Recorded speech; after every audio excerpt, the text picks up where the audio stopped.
लोकेश भिवानी है जो इस संस्था का प्रेसिडेंट है। उसने जिस उम्र में इसको काम किया है उस उम्र में लोग पढ़ाई से अलावा और अपने पेरेंट्स के अलावा बाहर निकल ही नहीं पाते हैं। कि भारत के अंदर जिस दिन ये मूवमेंट खड़ा हो गया तो पूरा विश्व भारत की तरफ आएगा। जहाँ लोग अपनी जान बचाने में लगे हुए थे वहाँ हमारी संस्था के लोगों की जान बचाने पे काम करे थे, बिना परवाह किए कि अपनी जान के कि हमारे भी कुछ हो सकता है।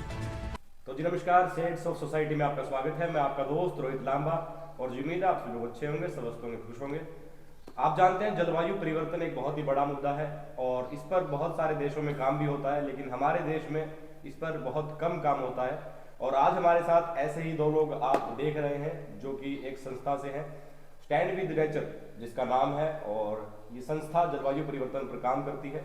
इसके वाइस प्रेसिडेंट दीपक मौर्य जी हमारे साथ में हैं और संरक्षक सत्यपाल सिंह जी हमारे साथ में हैं। दीपक जी, स्वागत है सबसे पहले चैनल पर। बहुत धन्यवाद रोहित भाई, और जितने भी हमारे दर्शक हैं जो देख रहे हैं उन सबको हाथ जोड़ के नमस्कार। और हम एक संस्था चलाते हैं स्टैंड विद नेचर, जिसके संरक्षक सत्यवान जी हमारे साथ हैं, और इस संस्था के जो प्रेसिडेंट हैं वो लोकेश भिवानी हैं। इस संस्था को रोहित भाई हमने 6 साल पहले शुरू किया था, और जब 6 साल पहले हम काम करते थे तो हम अनऑफिशियल तरीके से काम करते थे, चीज़ों पे काम करते थे, डॉक्यूमेंट नहीं करते थे, बट जितना हम लोग कर पाते थे उतना करते थे। पिछले 2 साल से हमने इसको रजिस्टर्ड करवाया है और बहुत सारे काम हैं जो हमारी सोसाइटी ने किए हैं।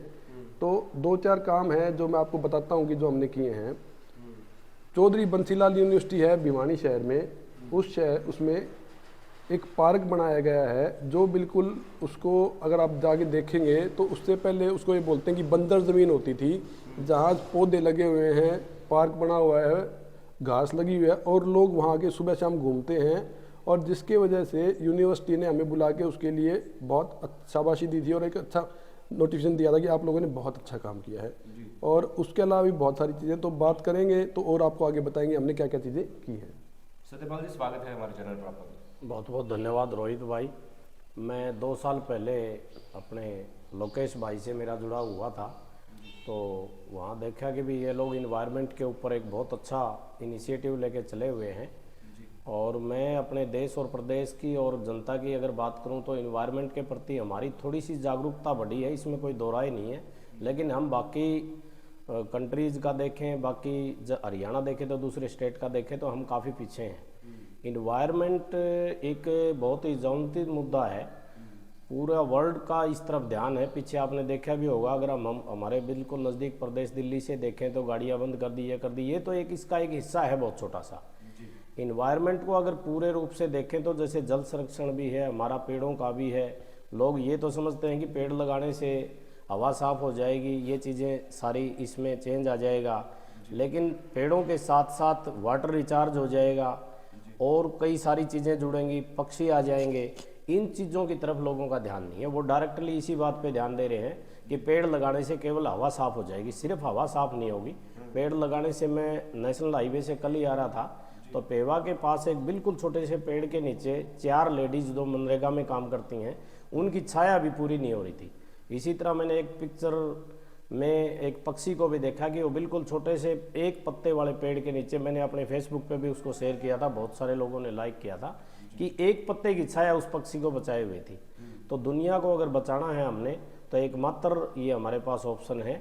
और जुड़ना तो सब ने है ही, लेकिन अर्ली स्टेज में जो चीज़ हो जाती है तो उसका इफ़ेक्ट आने वाली पीढ़ी उसको जल्दी अडॉप्ट करेगी और जल्दी से वो जागरूकता में आ जाएंगे। अब मैं पंजाब के एक शो में मैंने देखा कि वहाँ पानी की किल्लत है। अब पानी को लोग बड़ा साधारण पानी समझते हैं, सुबह उठाते हैं हम लोग 1 लीटर से तो अपना गला साफ कर देते हैं। लेकिन जिन जिन देशों में पानी की किल्लत है तो वहाँ का अगर हम लोग आज यूट्यूब के माध्यम से, दूसरी चीज़ों के माध्यम से अगर उन समस्याओं को अगर देख लें तो हमारी रूह कांप जाती है। आज हमारे पास सफिशिएंट है, लेकिन कोई ज़रूरी नहीं है कि अगली पीढ़ी के पास और आने वाली हमारी संतानों के पास वो चीज़ें, वो संसाधन रहेंगे या नहीं रहेंगे। तो एकमात्र हमारा, लेकिन अभी सत्यपाल जी सीरियसली नहीं ले रहे हैं लोग इसको। काफ़ी लोग सीरियसली पेड़ काटते हैं, बिल्डिंगें बना रहे हैं, मतलब सड़कों के लिए भी पेड़ काटे जाते हैं। हाँ, वो एक नीड बेस्ड चीज़ है, मतलब खुद इसको जी जी, वो एक नीड बेस्ड चीज़ है। एक व्यक्ति की एक ये स्वभाव रहा है व्यक्ति का कि उसने कल और आज का काम दिख रहा है। आने वाली जो जनरेशन क्या करेगी, उसका इफेक्ट कहाँ तक जाएगा, इस तरह की ना ही कोई गवर्नमेंट स्टडी करवाती, ना ही हमारी पार्लियामेंट में या कोई लेजिस्लेशन में या इस तरह के हमारे साइंटिस्ट इस तरह का कोई सुझाव है। बस वो रेडियो टीवी तक तो सब सीमित हैं। लेकिन कई बार तो इस बात पे भी क्वेश्चन आ जाता है कि जो लोग इस चीज़ को लेके आगे चल रहे हैं वो कितने दिन चल पाएंगे, क्योंकि इसमें फाइनेंशियल असिस्टेंस का एक बहुत भूमिका है। जब सरकारें, जब लोग इकट्ठे मिलके ये चीज़ें नहीं, उसको बढ़ाने के लिए उनकी जागरूकता के हिसाब से पार्टिसिपेशन बहुत ज़रूरी है। पार्टिसिपेशन चाहे पैसे की है या आपकी लेबर की है, तो उससे जो काम करने वाले लोग हैं वो आगे आएंगे। और निश्चित तौर से एक समय ऐसा आएगा कि जन जन के मुंह पे ये बात होगी और उनके दिल में भी ये बात होगी कि इन चीज़ों से क्या है। मैं एक छोटा सा एग्जांपल दूंगा। एक पिपलांतरी करके राजस्थान से 15 किलोमीटर दूर एक गांव है, वहाँ माइनिंग का बहुत बड़ा, वर्ल्ड की सबसे बड़ी माइनिंग है वहाँ पे। ऐसा मैं यूट्यूब के माध्यम से, एक दो साथी के माध्यम से, हम बल्कि मैं कोशिश करूँगा कि आप लोगों की टीम के साथ हम वहाँ भी एक बार जाएं। आप सोच नहीं सकते कि उस गांव में कितने पेड़ पक्षी, और इन्वायरमेंटल एरिया होने के नाते एक टाइम ऐसा था कि विस्फोटक से वहाँ के पक्षियाँ भी खत्म हो गए थे और छोटे छोटे जीव जंतु तो बिल्कुल रहे नहीं थे। तो वहाँ एक सरपंच हैं जो 15-20 साल से संघर्षशील हैं, और उन्होंने एक प्रण लिया हुआ है कि कोई भी गांव में अगर बेटी पैदा होती है तो 111 पेड़ लगाते हैं, और सारा गांव इकट्ठा होकर कुछ पैसे इकट्ठे करके उस बेटी के अकाउंट में डालते हैं, और उनको एक शपथ देते हैं कि मैं बेटी को पढ़ाऊंगा, ये करूंगा, या उसके बचपन में शादी नहीं करूंगा, जिस तरह की मतलब राजस्थान में एक प्रथा सी है। तो इस तरह के प्रण जब तक हम लोग संकल्प नहीं लेंगे तो मुझे नहीं लगता कि कोई भी प्रयास तभी सफल हो सकता है जब उसके साथ चलने वाले लोग एक संकल्प लेके और उस चीज़ को आगे बढ़ाएंगे। Thank you. दीपक जी, जलवायु परिवर्तन पर हरियाणा के जो पहले व्यक्ति माने गए लोकेश बावली इस पर काम कर रहे हैं, तो उम्र भी बहुत कम है उनकी, बहुत युवा है, तो ये भी बोलते हैं कि भाई उपलब्धि है आपके लिए, तो आप क्या कहेंगे इस पर? तो मैं आपको 3-4 चीज़ें बताता हूँ। जो लोकेश भिवानी है, जो इस संस्था का प्रेसिडेंट है, उसने जिस उम्र में इसको काम किया है, उस उम्र में लोग पढ़ाई से अलावा और अपने पेरेंट्स के अलावा बाहर निकल ही नहीं पाते हैं। उस लड़के ने उन सब चीज़ों से उठ के 21-22 साल की उम्र में एक मूवमेंट को शुरू किया था। ये मूवमेंट जो है आज के दिन हरियाणा, राजस्थान, यूपी, हिमाचल और पंजाब, तो आप ये देखिए। और उसके बाद केन्या एक कंट्री है, अंतर्राष्ट्रीय कंट्री है, जहाँ स्टैंड विद नेचर के लोग हैं, जहाँ काम कर रहे हैं। और इसी सिलसिले को आगे बढ़ाते हुए ये संस्था अगले 6 महीने में ऑस्ट्रेलिया और कनाडा चली जाएगी। तो एक 22 साल के लड़के ने इसको इस चीज़ को एक मूवमेंट के तौर पे दिया है, जो आज देश और विदेश में नाम कमा रही है और हर जगह जाके काम कर रही है। पहली चीज़। उसके साथ में अगर इस उम्र के साथ साथ कुछ और लोग जुड़ेंगे, लोकेश से जुड़ने के बाद हमारी टीम में 10 से 15 लोग ऐसे हैं जो 20 से 25 साल की उम्र हैं, जिन्होंने अपने गांव और शहर में इन चीज़ों को शुरू किया है। तो शुरुआत बहुत मुश्किल होती है जो इस लड़के ने करके दी है। शुरुआत के बाद अब चीज़ें जुड़ रही हैं और उस जुड़ने के साथ साथ चीज़ें आगे बढ़ रही हैं, उसके रिजल्ट्स आ रहे हैं। रिजल्ट्स कैसे आ रहे हैं मैं आपको समझाता हूँ। झज्जर, भिवानी, बहल, जींद, हरियाणा के स्टेट्स हैं, पलवल, जहाँ आप देखेंगे हम लोगों ने पेड़ लगाए हैं। और पेड़ बहुत लोग लगाते हैं, पेड़ लगाना एक बहुत आसान काम है, लगा भी देते हैं लोग, बट उसको बड़ा करना वो बहुत बड़ी बात है। तो स्टैंड विद नेचर क्या करती है, जितने पेड़ को लगाती है उसकी श्योरिटी करती है कि वो जो पेड़ हैं अपनी पूरी उम्र पे जाएं, बड़े हो जाएं, और जो बड़े होने के बाद एक्चुअल में फ़ायदा मिलता है वो हमारी सोसाइटी को मिले। अभी तक क्या हो रहा है कि पहले क्या होता था, सरकार बजट निकालती है, पेड़ लगाती है, और हर साल उसको मेंटेनेंस का बजट भी आता है। अगर उसके बाद भी हम अपनी सोसाइटी को बचा नहीं पा रहे हैं तो कहीं ना कहीं उसमें गैप है। तो हम क्या कर रहे हैं, हम ये इंश्योर करते हैं। किसान आंदोलन जब हुआ था आज से 2 साल पहले, किसान आंदोलन में जाके स्टैंड विद नेचर ने एक पार्क में 15 पेड़ लगाए थे, और हमारी टीम हर महीने जाके वहाँ देखती है कि 15 के 15 पौधे जीवित हैं नहीं हैं। आप भी अगर वो जाएंगे तो आपको दिखेगा कि वो आज वो पौधे बड़े हो गए, पेड़ का रूप ले चुके हैं, और वो सारे के सारे पेड़ क्या हैं आज भी जीवित हैं। तो इस मूवमेंट ने बहुत लोगों को जगाया है, और जगाने के साथ साथ और लोगों को जगाने की कोशिश है। तो इस पे आगे बढ़ रहे हैं रोहित भाई। आपका कार्यक्रम भी चलता है दीपक जी, पर्यावरण पंचायत करके चलता है, तो उसकी बहुत चर्चाएं हैं। उसको आगे किस तरह से बढ़ाएंगे आप अभी पर्यावरण पंचायत को? पर्यावरण पंचायत जो है उसको हमने अलग अलग हरियाणा के शहरों में अभी किया है, और हरियाणा के शहरों में जहाँ जहाँ किया है वहाँ हमें बहुत अच्छा रिस्पॉन्स रहा है और उसकी रीच बहुत अच्छी रही है। उसमें एक नुक्कड़ नाटक भी होता है जिसमें कॉलेज स्कूल के बच्चे आके अपनी परफॉर्मेंस देते हैं और बताते हैं कि रूटीन की ज़िंदगी में, रोज़ाना की ज़िंदगी में आप कैसे पेड़ पौधों को बचा सकते हैं। रूटीन ज़िंदगी में आप कुछ अलग नहीं करना है, जो आप अपनी रोज़मर्रा की ज़िंदगी जी रहे हैं उसमें कैसे आप आगे बढ़ सकते हैं। हमारा टारगेट है, अभी इलेक्शंस आ रहे हैं और इलेक्शन कैंपेन जो भी आदमी करेगा, स्टैंड विद नेचर उसको जाके सपोर्ट करेगा। जो आदमी पर्यावरण पंचायत में, हमने एक पैम्फलेट बनाया है उसमें कुछ पॉइंट्स लिखे हुए हैं, उन पॉइंट्स पे जो आदमी हमें साइन ऑफ करके देगा कि मैं अगर एमएलए बनता हूँ, मैं अगर एमपी बनता हूँ, तो मैं अगर सरपंच बनता हूँ, मैं पार्षद बनता हूँ, तो मैं इन चीज़ों पे काम करके दूंगा और मैं ये आपको विश्वास दिलाता हूँ। तो उसके लिए स्टैंड विद नेचर बिना किसी शर्त, बिना किसी उसके लिए काम करेगा और उसको जाके लोगों को बताएगा ये पर्यावरण पे काम कर रहा है, आप इसको मदद करेंगे। जी सत्यपाल जी, इसमें आपका जो स्टैंड विद नेचर है, इसमें महिलाओं की भागीदारी कितनी है?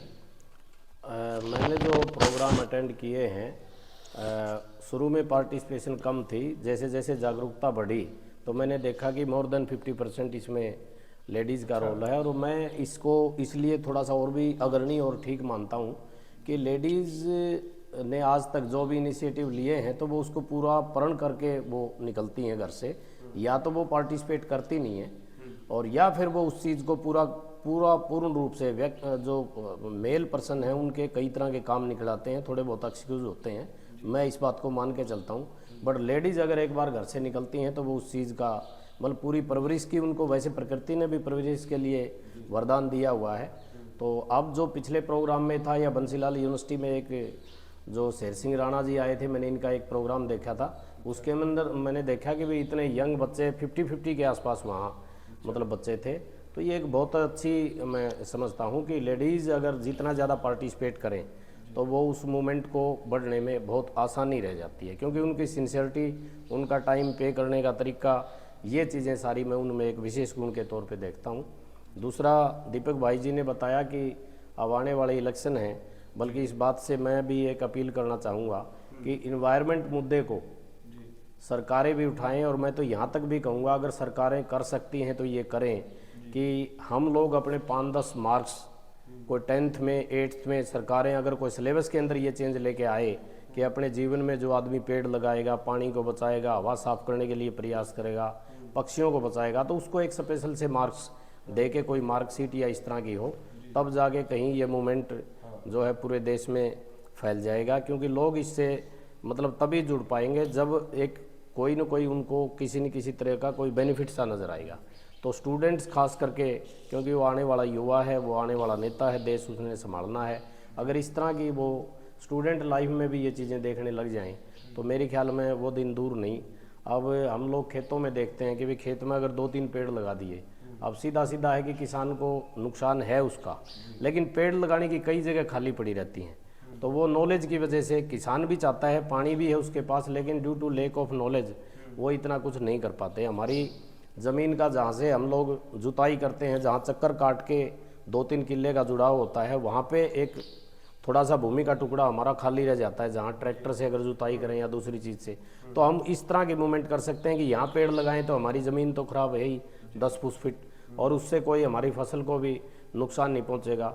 नेशनल हाईवे इतने बने हुए हैं, इतना ज़्यादा काम करने की जगह है, आप ज़मींदार को भी तंग नहीं करोगे, तो भी एटलीस्ट जो गवर्नमेंट का संसाधन है वो भी अगर हम यूज़ करें तो आने वाले 10 साल में हम पूरी दुनिया को बदल सकते हैं। और मुझे पूरा विश्वास है इस बात का कि भारत के अंदर जिस दिन ये मूवमेंट खड़ा हो गया तो पूरा विश्व भारत की तरफ आएगा।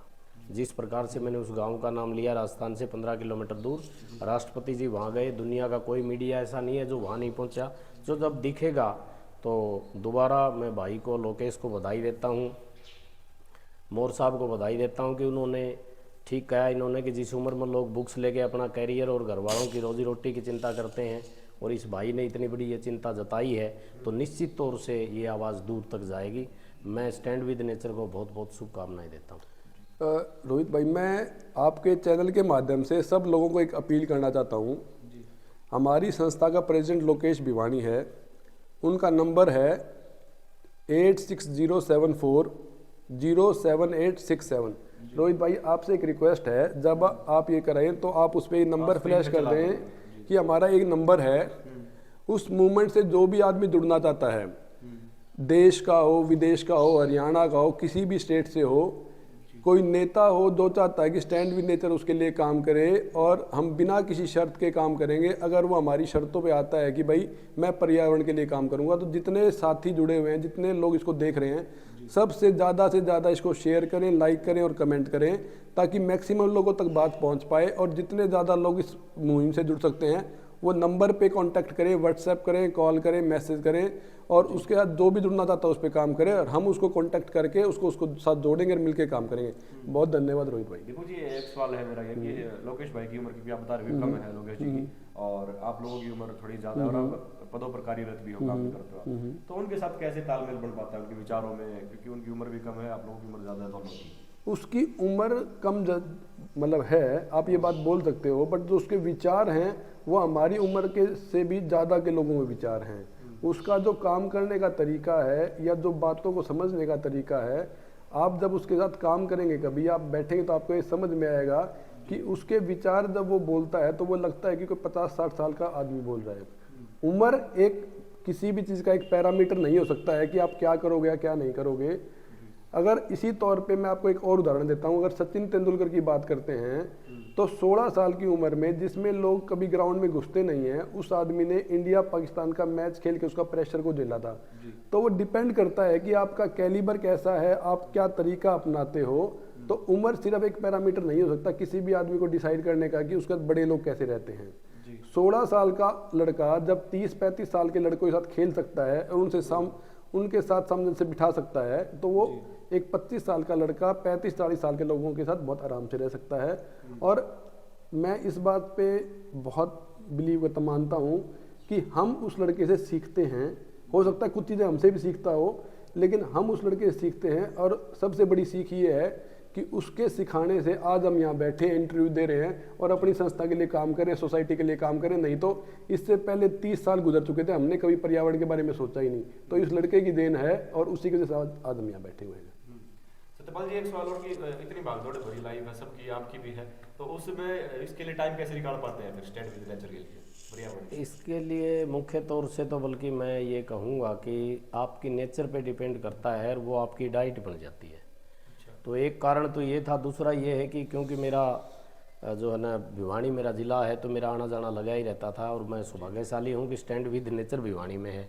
फिर लोकेश की जागरूकता और इनका इनिशिएटिव और सुबह सुबह काम करना और लोगों को जोड़ना, तो ये चीज़ थोड़ा सा मेरे को खींच के लेके आई कि भाई हम, हालांकि चंडीगढ़ में इन्वायरमेंट बहुत अच्छा है, मैं पंचकूला रहता हूँ सेक्टर 20 में, तो वहाँ तो प्रकृति की तौर से ही सब लबालब है, और बाकी लोग भी, उनकी सोच भी उस तरह की बनी हुई है पहले से ही, हमारे से पहले वाले लोगों ने इतना किया होगा। वहाँ तो पेड़ पौधों की कोई कमी नहीं है। तो जब भी हम भिवानी आते थे या किसी दूसरे शहर में आते हैं, तो एक चीज़ ये होती थी कि भाई सफाई का थोड़ा सा है दिक्कत, कहीं ना कहीं गवर्नमेंट की तरफ से है या लोगों में इतनी मोटिवेशन नहीं है। तो शुरू में जब मेरा जुड़ाव हुआ लोकेश भाई से, उनकी जो चिंताएं मैंने देखी, तो वाकई में एक स्टडी के लायक उनका मटेरियल उनके माइंड में है, मैं ये मान के चलता हूँ। और निश्चित तौर से अगर ये इस चीज़ को आगे लेके जाएंगे तो मैच्योरिटी ऑलरेडी इनके माइंड में मैच्योरिटी है। भले ही इनकी एज, जैसे मोर साहब को आप एज का फैक्टर दे रहे थे, तो इनका काम और जो काम करने का जो तरीका है वो पे करता है, कहीं ना कहीं उस चीज़ को आगे लेके जाएंगे ये। जी दीपक जी, सबसे यादगार मोमेंट क्या रहा आपका स्टैंड विद नेचर में? ये आखिरी सवाल मैं आपसे पूछ लूँ। स्टैंड विद नेचर में पर्यावरण पे तो हम काम करते ही करते हैं। पिछले 2 साल पहले जब कोरोना काल आया था और जब पूरे देश में, प्रदेश में हाहाकार मचा हुआ था, तो लोकेश एक दिन मेरे पास आया कि भाई साहब कि ये मचा हुआ है, इसमें हम लोगों की मदद कर सकते हैं, हम पर्यावरण पे काम कर रहे हैं, लेकिन पर्यावरण हमारा बेसिक मुद्दा है, लेकिन आज एक जब प्रदेश और पूरे उसमें दिक्कत आई तो हम कैसे कर सकते हैं। तो हमने आंख बंद करके उस दिन एक बात सोची कि भाई जो लोग हॉस्पिटल में हैं या जो घरों में हैं, जो खाना नहीं बना सकते हैं, जिनके सबको कोरोना है, वहाँ खाना भेजेंगे उनके घर पे। तो हमने हमारी एक रसोई बनाई छोटी सी घर के अंदर ही। हमारे साथी हैं, विद्या देवी जी हैं, उनके बेटे विक्रांत हैं, उनकी बेटी मुस्कान है, और उनकी बहु पूजा है। हमने उनके घर में एक छोटी सी रसोई बनाई और हम लोगों ने कोई बाइक पे गया, कोई स्कूटी पे गया, कोई पैदल गया और लोगों को घरों में खाना पहुंचाया। और उसके बाद जब ऑक्सीजन सिलेंडर चाहिए थे तो हमने सरकार के साथ मिलके ऑक्सीजन सिलेंडर की व्यवस्था करके और वो लोगों के घर पहुंचाए। और ये हमारी सोशल मीडिया प्लेटफॉर्म पे जब आप चेक करोगे, हमारी जो हम चलाते हैं उस पर आपको दिखेगा, उसकी फ़ोटोज़ और वीडियोज़ आपको दिखेंगी। तो जहाँ लोग अपनी जान बचाने में लगे हुए थे वहाँ हमारी संस्था के लोग लोगों की जान बचाने पे काम कर रहे थे, बिना परवाह किए हुए कि अपनी जान के कि हमारे भी कुछ हो सकता है। तो इस पूरे जो हमने एक पर्यावरण पे काम किया, उसके अलावा एक ये काम था जिसको सोच के भी रोंगटे खड़े हो जाते हैं कि जहाँ लोग अपनी जान बचाने के लिए काम कर रहे थे, हम लोग अपनी जान को दांव पे लाके उनके लिए काम कर रहे थे। ये वो चीज़ है जो पर्यावरण से अलग है। अब आपको पर्यावरण की बात पे बताता हूँ कि पर्यावरण का यादगार पल हमारा क्या रहा। मैंने आपको शुरुआत में ही बताया था, चौधरी बंसीलाल यूनिवर्सिटी में हमने पार्क बनाया था जो हमारा पर्यावरण के तौर पे एक पहला बड़ा काम था जो हमें करना था। तो जब हमने उस पर काम किया, उस प्रोजेक्ट को बनाया, तो 2 से 2.5 लाख का उसके ऊपर खर्चा था। और अगर हम बात करते हैं तो हम उस सिस्टम से आते हैं जहाँ बहुत ज़्यादा पैसे का बैकअप हमारे पास नहीं है कि जहाँ हम सोसाइटी के लिए काम कर सकते हैं। बट मन में एक इच्छा थी कि भाई बंजर ज़मीन को अच्छा बनाना है, पर्यावरण के तौर पे अच्छा करना है। तो जब नीयत आदमी की साफ़ होती है और नेक नीयत से काम करता है तो चीज़ें जुड़ती जाती हैं। तो जिस दिन वो पार्क बन के पूरा हो गया और वहाँ फूल लगने लग गए, उस फूल की भी फ़ोटो और वीडियो हमने बना रखी हैं। उस दिन मन को ये सुकून मिला कि आज पहली बार ऐसा फील हो रहा है कि हम खुद से इस पूरे प्रदेश के लिए, संसार के लिए, लोगों के लिए कुछ कर पाए हैं। तो ये 2 मोमेंट हैं जो मैं हमेशा याद रखता हूँ स्टैंड विद नेचर के तौर पे, और उनको देख के बहुत मोटिवेट फील करता हूँ। कभी भी हार मानने का मन नहीं करता, आगे बढ़ने का मन करता रहता है। तो आखिर में नेपाल जी एक रैपिड फायर खेलते हैं, छोटा सा वो खेल लेते हैं आपके साथ, थोड़े सवाल रहेंगे, जल्दी जल्दी उनका जवाब देना। फेवरेट फूड क्या है आपका? खाने में तो मैं तो सिंपल जो ग्रामीण क्षेत्र का जो है वो मेरा रहता है कि जो फेवरेट प्लेस घूमने के लिए? घूमने के लिए मेरा गांव और मेरा जिला मैं मानता हूँ। हाँ जी। फेवरेट बुक इन्वायरमेंट की किताबों पे ज़्यादा मैं करता हूँ। अच्छा। फेवरेट इंसान? फेवरेट इंसान APJ अब्दुल कलाम जी को मैं मानता हूँ कि दुनिया में वो एक मुझे बहुत विचित्र। सबसे बड़ी कमजोरी आपकी? मेरी सबसे बड़ी कमजोरी ये है कि मैं अपने दिल की बात बहुत जल्दी बता देता हूँ। सबसे बड़ी ताकत? सबसे बड़ी ताकत ये है कि मैं कहीं भी जाने से या कोई भी काम करने से डरता नहीं हूँ। दीपक जी आपकी फेवरेट बुक? शहीद भगत सिंह है यार, मैं उनको बहुत मानता हूँ और उसके कई सारे कारण हैं। Favourite place? फेवरेट प्लेस मैं चंडीगढ़ मानता हूँ क्योंकि मैं पर्यावरण प्रेमी हूँ, तो वहाँ जाके फील आता है कि आप एक अच्छे पर्यावरण में रह रहे हो। फेवरेट खाना? फेवरेट खाना माँ के हाथ का चूरमा हम पसंद करते हैं क्योंकि गामा के बालक हाँ तो ज़्यादा घर का पसंद करते हैं। फेवरेट इंसान आपका? फेवरेट इंसान मैं यार अपने आप को ही मानता हूँ क्योंकि मुझे लगता है कि अगर मैं अच्छा नहीं हो सकता तो मैं किसी और को ही पसंद नहीं कर सकता हूँ। आपकी सबसे बड़ी कमजोरी?